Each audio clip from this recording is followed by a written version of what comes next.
Kepala Bidang Humas Polda Papua, Kombes Ahmad Mustafa Kamal mengatakan akibat kesalahpahaman antara oknum anggota TNI dan anggota Polres Mamberamo Raya, personil TNI yang bertugas di Kasonaweja Mamberamo Raya menembaki sejumlah anggota polisi pada Minggu 12 April 2020 sekitar pukul 7:40 waktu Indonesia Timur. Akibatnya, sebanyak 3 orang anggota Polri meninggal dunia dan 2 orang mengalami luka tembak. Kejadiannya di pertigaan Jalan Pemda, Kampung Kasonaweja, Distrik Mamberamo Tengah, Kabupaten Mamberamo Raya, ujar Kamal. Pemicunya hanya kesalahpahaman antara oknum anggota Satgas Pamrahuan Unit 755 Kostrat dengan anggota Polres Mamberamo Raya.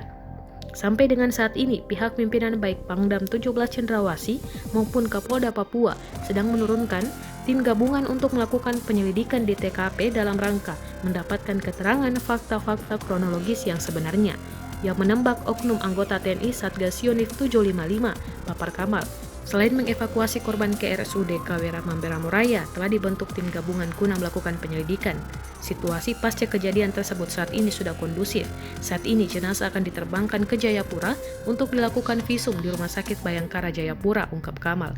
Adapun korban tewas dari pihak Polri antara